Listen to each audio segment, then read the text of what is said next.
Cedric Hatcher is a hilariously ignorant anti-gay preacher in Alabama, and he went and spoke at a Birmingham city meeting. Let's watch. North. On yesterday, we had a historical thing that happened in the city of Birmingham. They call it historical, made history and all that kind of stuff. But I'm here this morning to talk about another his story. To me, yesterday was one of the most bizarre scenes I ever seen in this city. One of the most comedic scenes I ever witnessed in public. When I witnessed men with size 13, 14 shoes out there kissing each other in the mouth in front of little kids. It was just bizarre. It was like a freak scene going on. That's what I call it. Now, I know about the government and laws being made, but I got a law this morning that came out of Ephesians chapter 5 and verse 31. And it says, shall a man leave his mother and father and join to his wife, and they shall become one.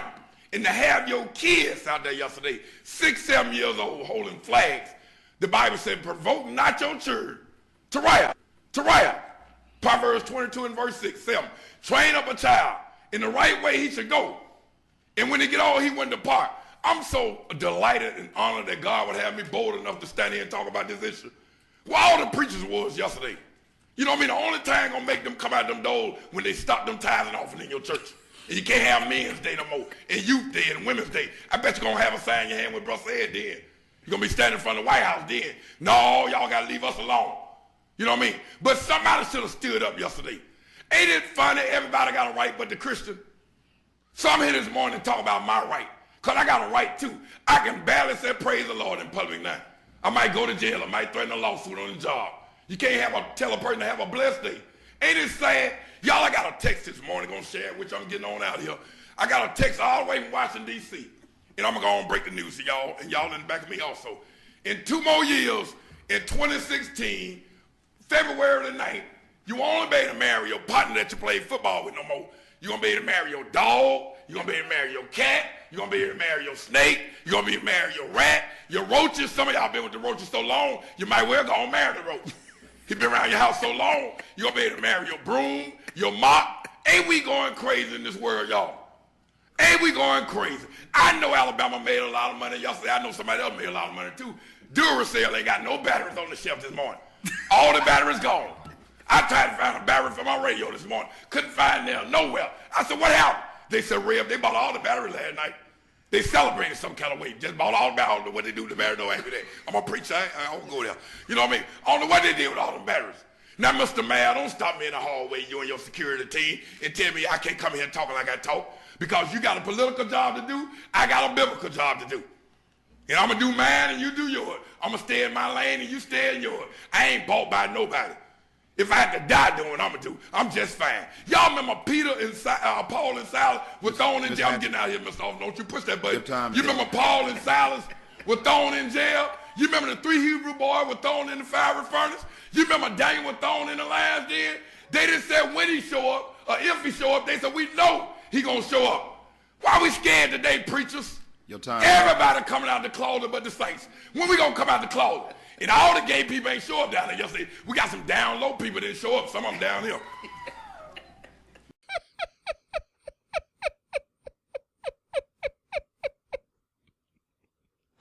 Where do I begin? I think my favorite part is when he's telling them not to push the button in the end.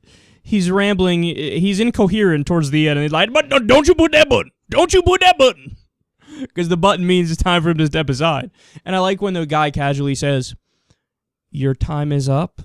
He kind of did the equivalent of dropping the mic, too, and walking away. He just, like, mid-sentence, he just stopped, turned around, and started walking out. Oh.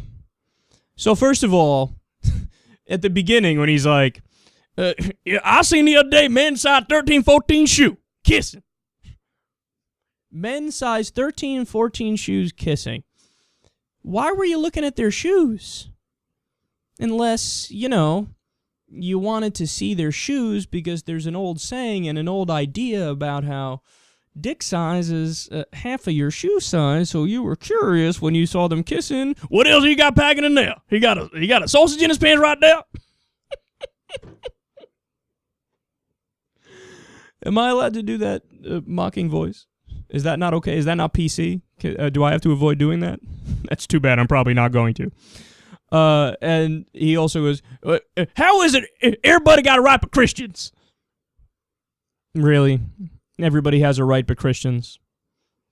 It's so ironic because you're standing in front of the city council ranting about your beliefs. So how do you not have a right? And what rights are the Christians missing? You tell me. I'll wait. What are they missing?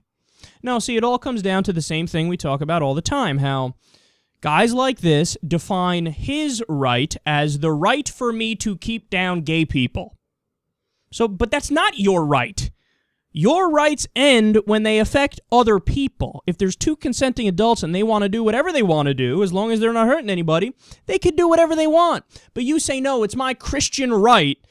Under my religious freedom, I could take away gay rights. Well, you can't. Sorry. You're really infringing on their rights. And then he says, I can't even tell people to have a blessed day. I'll get arrested. Really? Why don't you try that out? How much you want to bet you don't get arrested? Could you imagine if we really lived in that world? This guy's like, have a blessed day. And the cops are like, come over here. Turn around, we're going to lock you up. That's the end of the conversation.